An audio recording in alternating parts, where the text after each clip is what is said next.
नमस्कार। आपका स्वागत है आपके अपने चैनल दिव्य दृष्टि में। इस कहानी से हमें 4 बड़ी सीख मिलती हैं। जीवन में बदलाव नई संभावनाएं लेकर आते हैं। हर परिवर्तन में कुछ न कुछ अच्छा छिपा होता है। जैसे अंधेरे में दीपक रोशनी करता है, वैसे ही ज्ञान हमें सही राह दिखाता है। आपकी छोटी सी मदद किसी की जिंदगी बदल सकती है। मेहनत से जीने वाला कभी हारता नहीं। आत्मसम्मान एक ऐसा कवच है जो आपको हमेशा मजबूत बनाता है। यह कहानी प्रेरणा देने वाली है। राम नाम का एक लड़का था, जिसकी उम्र लगभग 24 वर्ष थी। वह ज्यादा पढ़ा लिखा नहीं था और अपने पिता, जो किसान थे, के साथ खेत में काम करता था। राम साधारण स्वभाव का था। जब भी उसके सामने कोई नया व्यक्ति आता, तो वह बात नहीं कर पाता। यहाँ तक कि परिचित लोगों से भी उसे बातचीत करने में कठिनाई होती थी। राम का जीवन बिना उद्देश्य के चल रहा था। उसे किसी काम में रुचि नहीं थी और न ही कोई सपना, जिसके लिए वह मेहनत करता। उसके माता-पिता उसकी स्थिति देखकर चिंतित रहते। वे सोचते थे कि राम जीवन में कुछ करेगा या नहीं। जब वह काम की तलाश में कहीं जाता, तो लोग उसके सीधेपन का फायदा उठाते। उसकी झिझक और आत्मविश्वास की कमी के कारण कोई भी उसे कुछ कहकर चला जाता। राम के मन में कई सवाल और विचार चलते थे, लेकिन वह उन्हें व्यक्त नहीं कर पाता। उसकी यह आदतें उसकी सेहत पर भी असर डालने लगी। धीरे धीरे उसका शरीर कमजोर हो गया, आंखें लाल रहने लगी और वह मानसिक तनाव महसूस करने लगा। एक दिन उसके दोस्तों ने मजाक में कहा, राम, तुम तो बस चाय की दुकान के स्थायी ग्राहक बनकर रह जाओगे। तुम्हारे जीवन का उद्देश्य क्या है?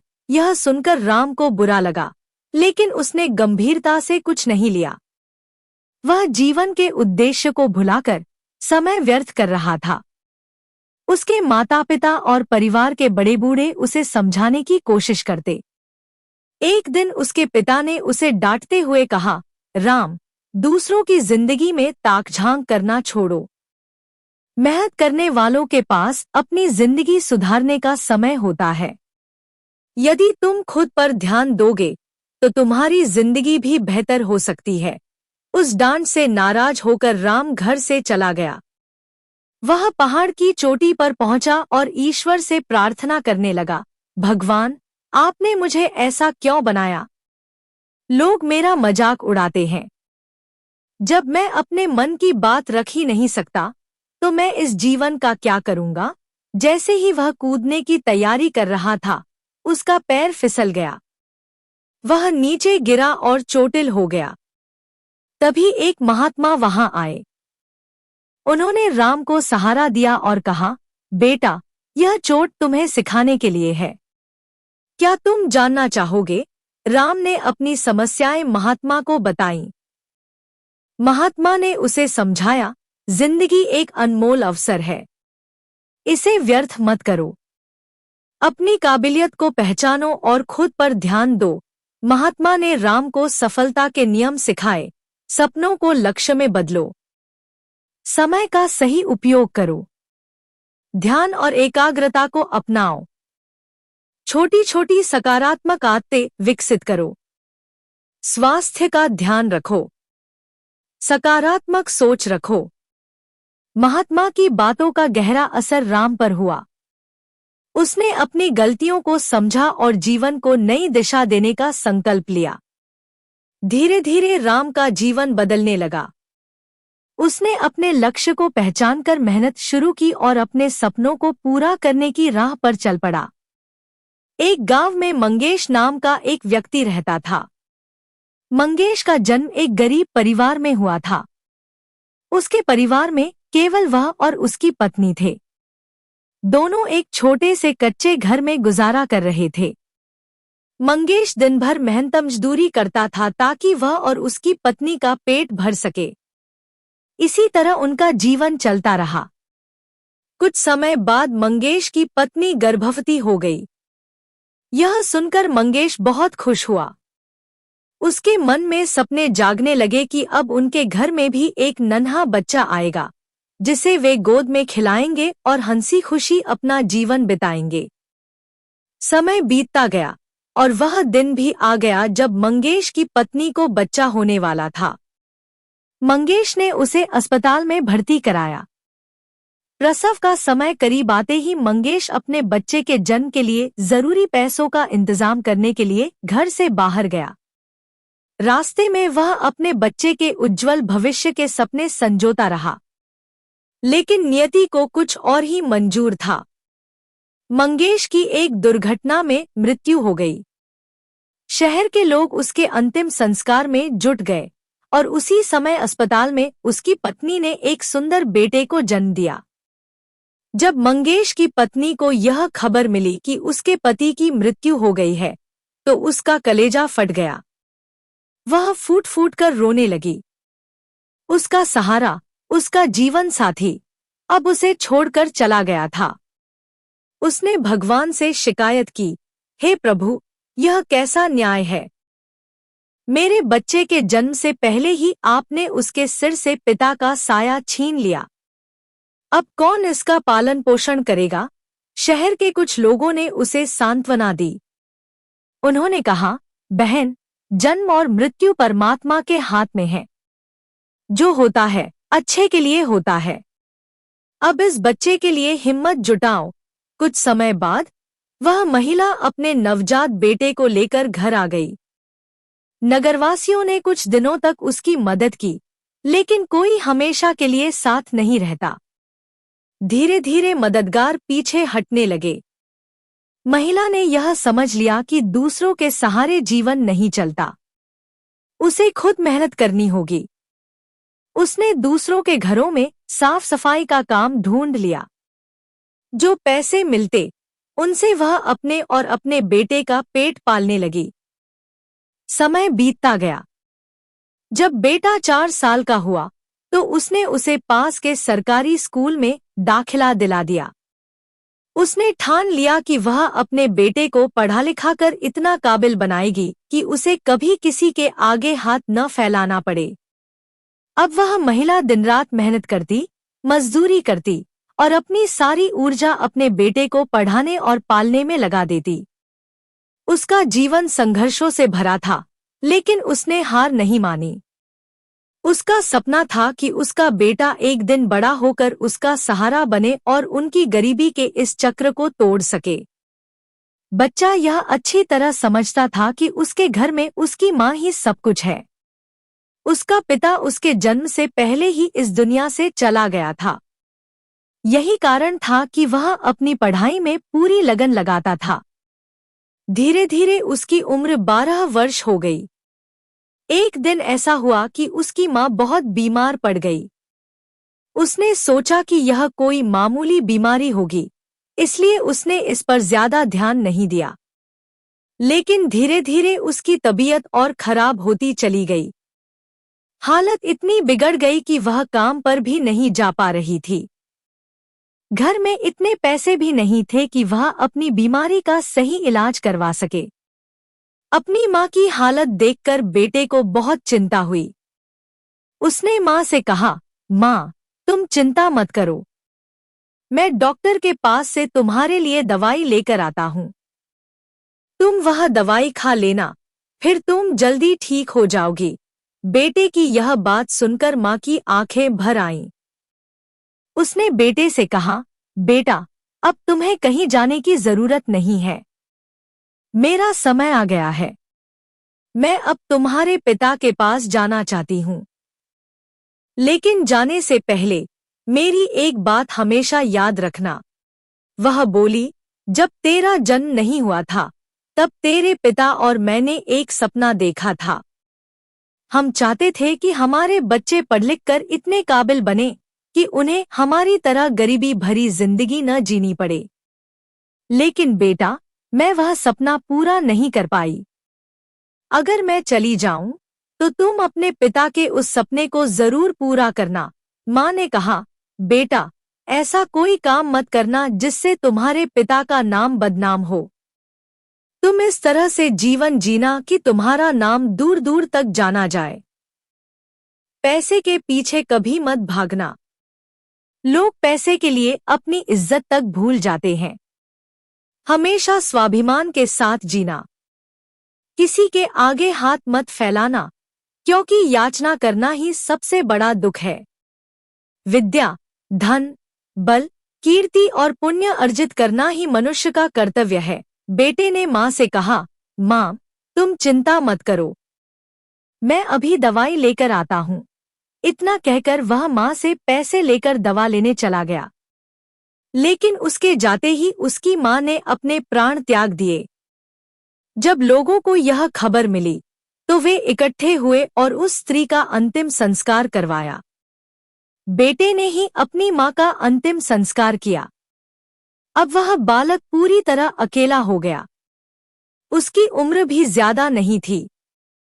बिना माता पिता के वह दुनिया में बिल्कुल अकेला था। दूर के रिश्तेदारों ने भी उसकी कोई मदद नहीं की। लेकिन उस बालक ने हिम्मत नहीं हारी। जो थोड़े पैसे माँ छोड़ गई थी, उनसे उसने कुछ दिन तक अपना गुजारा किया। लेकिन जब पैसे खत्म हो गए तो उसे समझ में आ गया कि अब कुछ काम करना पड़ेगा। केवल मेहनत करके ही वह अपना और अपनी पढ़ाई का खर्च चला सकता है। उसे अपनी माँ की बातें अच्छी तरह याद थी। उसने ठान लिया कि वह कभी किसी के आगे हाथ नहीं फैलाएगा। विद्यालय से आने के बाद वह खेतों में काम करता या किसी चाय की दुकान पर छोटे मोटे काम करता। जो पैसे मिलते उनसे वह अपनी स्कूल की फीस भरता और अपनी जरूरतें पूरी करता। लड़का अपनी भूख और कठिनाइयों से जूझते हुए भी स्वाभिमान को नहीं छोड़ता था। वह अपनी पढ़ाई और मजदूरी दोनों को साथ लेकर चलता था। धीरे धीरे उसकी उम्र बढ़ती गई, लेकिन हालात नहीं बदले। कई बार ऐसा होता कि उसे काम नहीं मिलता और उस दिन उसे भूखे पेट सोना पड़ता। एक बार तो ऐसा हुआ कि लगातार 2 दिन तक उसे कोई काम नहीं मिला। भूख के कारण उसकी हालत इतनी खराब हो गई कि उसे चक्कर आने लगे। उसने सोचा, अब कुछ करना ही पड़ेगा, वरना मेरे प्राण चले जाएंगे। उसके मन में एक बार भीख मांगने का विचार आया, लेकिन तुरंत उसकी अंतरात्मा ने उसे रोक दिया। उसने सोचा, मैं गरीब हूँ, पर भिखारी नहीं। भीख मांगना तो आदत बन जाएगी और फिर मैं कभी अपने पैरों पर खड़ा नहीं हो पाऊंगा। काफी सोच विचार के बाद उसने यह तय किया कि भीख नहीं मांगेगा, लेकिन मदद मांग सकता है। उसने सोचा, मदद मांगना और भीख मांगना अलग बात है। मदद वह है जिसे लौटाया जा सकता है। फिर वह मदद की तलाश में निकल पड़ा। नगर के बाहर उसे एक बड़ा सा घर नजर आया। उसने दरवाजा खटखटाया। थोड़ी देर में एक महिला दरवाजे पर आई। महिला ने देखा कि दरवाजे पर एक 10-11 साल का मासूम सा लड़का खड़ा है। उसने लड़के से पूछा, बेटा, तुमने दरवाजा क्यों खटखटाया? क्या तुम्हें कुछ चाहिए? लड़के ने हाथ जोड़कर कहा, माजी, मुझे क्षमा करें कि मैंने आपको तकलीफ दी। दरअसल मुझे बहुत प्यास लगी थी। क्या मुझे एक गिलास पानी मिल सकता है? महिला ने उसकी बात सुनी, लेकिन उसकी आंखों और हालत को देखकर वह समझ गई कि लड़का बहुत भूखा है। उसने मुस्कुराते हुए कहा, तुम थोड़ी देर रुको, मैं तुम्हारे लिए पानी लाती हूँ। महिला घर के अंदर गई और अपनी रसोई से एक गिलास दूध और कुछ लड्डू लेकर आई। उसने लड़के को दूध का गिलास और लड्डू दिए। लड़का हैरान रह गया। उसने सोचा, मैंने तो सिर्फ पानी मांगा था, लेकिन इस माँ ने मुझे दूध और लड्डू दिए।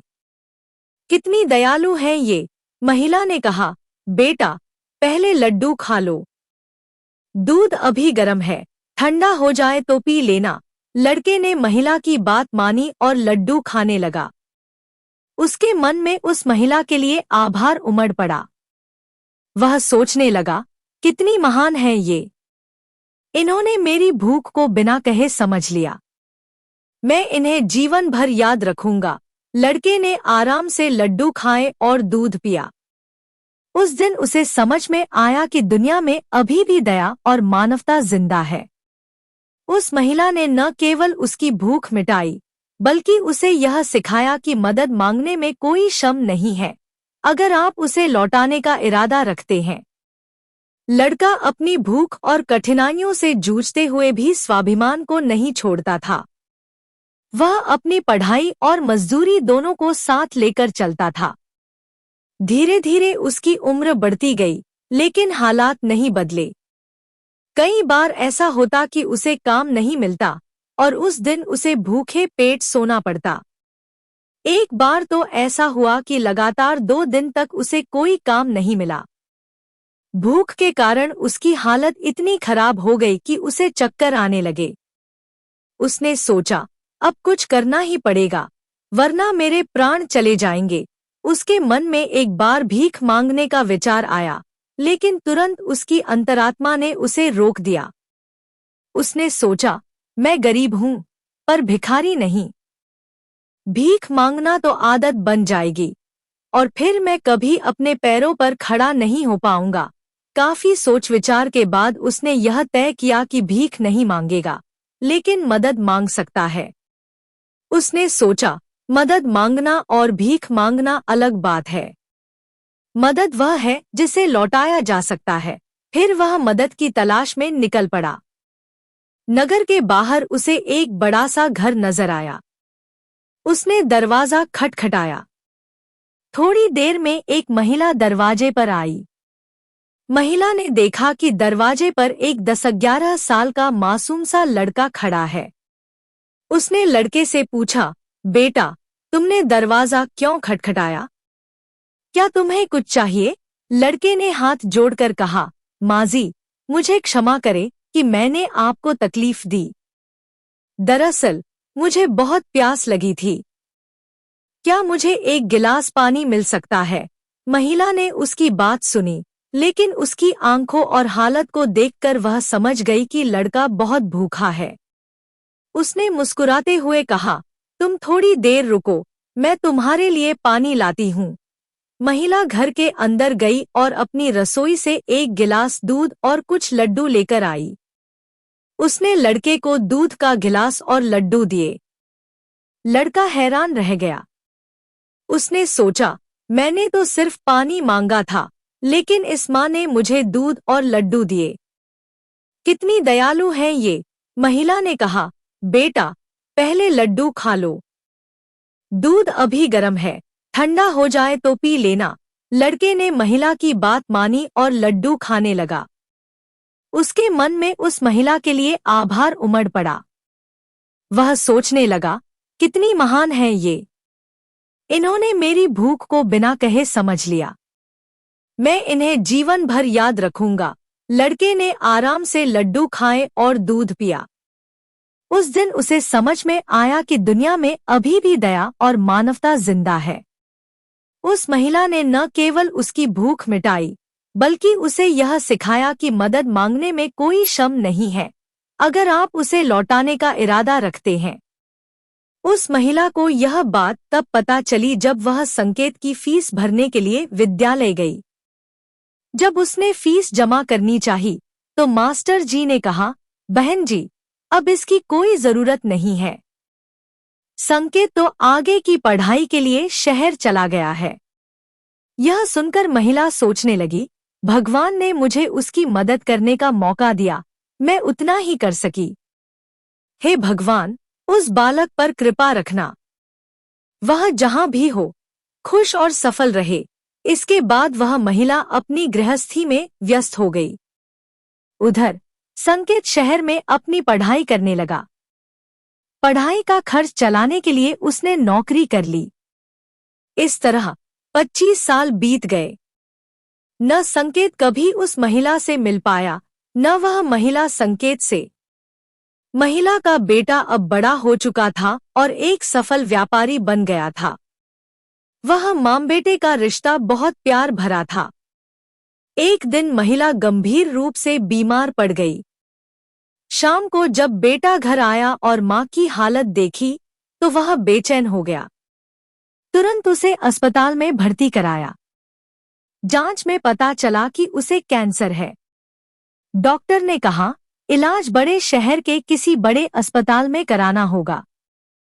यह बेहद महंगा और लंबा इलाज है। बेटे ने कहा, डॉक्टर साहब, मैं अपनी माँ को ठीक कराने के लिए सब कुछ कर सकता हूँ।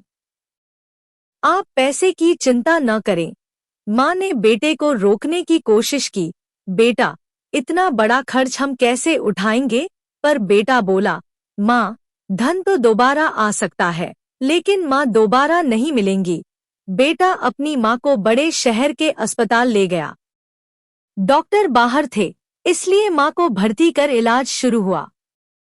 माँ को दवाइयों की चिंता सताती, पर बेटा उन्हें भरोसा दिलाता रहा। इलाज के दौरान अस्पताल का सबसे बड़ा डॉक्टर अक्सर उस माँ से मिलने आता और काफी समय उनके साथ बिताता। यह देख माँ को अजीब लगता, लेकिन वह डॉक्टर की सहानुभूति से खुश होती। 1 महीने बाद डॉक्टर ने बताया, अब आपकी माँ पूरी तरह ठीक हो चुकी है। जांच की रिपोर्ट भी सामान्य है। आप इन्हें घर ले जा सकते हैं। यह सुनकर बेटा खुश हो गया। लेकिन जैसे ही बिल का लिफाफा आया, मां बेटे दोनों की चिंता बढ़ गई। बेटा सोचने लगा, पता नहीं कितना बड़ा बिल होगा। सब कुछ बेचकर भी इसे चुका पाऊंगा या नहीं। बेटे ने लिफाफा खोला और जो देखा, उसकी आंखें भर आईं। लिफाफे के भीतर लिखा था, यह बिल पहले ही चुका दिया गया है। 25 साल पहले, जब एक भूखा बच्चा आपके दरवाजे पर मदद मांगने आया था और आपने उसे दूध और लड्डू दिए थे, तब आपने यह रकम चुका दी थी। यह पढ़कर मां बेटा स्तब्ध रह गए। मां ने भावुक होकर कहा, मैंने तो सिर्फ एक भूखे बच्चे की मदद की थी, लेकिन भगवान ने उसे इतना बड़ा बना दिया कि आज वह हमारी मदद कर रहा है। बेटे ने डॉक्टर संकेत को ढूंढकर धन्यवाद दिया। संकेत ने कहा, यह मेरी जिम्मेदारी थी। आपने मेरी भूख मिटाई थी। अब मैं आपके जीवन की भूख मिटाना चाहता था। बेटे को चिंता में देखकर मां परेशान हो गई। मां ने तुरंत बेटे के हाथ से बिल का लिफाफा छीन लिया और खोलकर देखा। लिफाफे के अंदर एक छोटी सी पर्ची रखी हुई थी। जैसे ही मां ने वह पर्ची पढ़ी, उनकी आंखें नम हो गईं। पर्ची पर लिखा था, माँ जी, आपने इस बिल का भुगतान 25 साल पहले ही कर दिया था, जब आपने 2 दिन के भूखे बच्चे को 1 गिलास दूध और लड्डू खिलाए थे और अगले 5 साल तक उसकी विद्यालय की फीस भरी थी। यह पढ़कर माँ की आंखें फटी की फटी रह गईं। बेटा हैरानी से पूछने लगा, माँ, यह डॉक्टर साहब कौन है? क्या आप इन्हें पहले से जानती हैं? 25 साल पहले की यह घटना क्या है? माँ ने जवाब दिया, बेटा, मैं डॉक्टर साहब को पहले से नहीं जानती थी, लेकिन अब समझ आई यह बात। 25 साल पहले की बात है, जब तुम बहुत छोटे थे। तुम्हारी उम्र का एक छोटा सा बच्चा दोपहर के समय हमारे दरवाजे पर आया। वह भूखा प्यासा था और मुझसे पानी मांगा। मैंने उसकी हालत देखकर उसे दूध और लड्डू दिए। उसने कहा था, माँ, मैं आपकी यह मदद कैसे चुका पाऊंगा? तब मैंने उससे कहा था, बेटा, जब तुम बड़े हो जाओ और किसी की मदद कर सको, तो किसी जरूरतमंद की मदद करना। मुझे नहीं पता था कि वही बच्चा बड़ा होकर इतना बड़ा डॉक्टर बनेगा और मेरी मदद करेगा। इधर माँ और बेटा बात कर रहे थे, उधर डॉक्टर साहब उनके पीछे खड़े यह सब सुन रहे थे। उनकी आंखों में आंसू आ गए। बचपन की वह घटना उनकी आंखों के सामने घूमने लगी। डॉक्टर साहब आगे बढ़े, माँ के चरणों में झुके और कहा, माँ, आपके वह शब्द आज भी मेरे कानों में गूंजते हैं। आपने न सिर्फ मेरी भूख मिटाई थी, बल्कि मुझमें उम्मीद की रोशनी जलाई थी। अगर आप मेरी स्कूल की फीस न भरतीं, तो आज मैं डॉक्टर नहीं बन पाता। मैंने उसी दिन आपको अपनी माँ मान लिया था, इतना कहकर डॉक्टर साहब ने वह सारे पैसे लौटा दिए जो महिला के इलाज में खर्च हुए थे। बूढ़ी माँ ने डॉक्टर को गले से लगा लिया। दोनों की आंखें आंसुओं से भरी थी। यह दृश्य देखकर अस्पताल के सारे लोग हैरान रह गए। सबकी आंखें नम हो गईं। आपको यह कहानी कैसी लगी? इसे दूसरों के साथ जरूर साझा करें और हमारे चैनल को लाइक व सब्सक्राइब करना न भूलें। आपकी एक छोटी सी पहल किसी की जिंदगी में बड़ा बदलाव ला सकती है। धन्यवाद।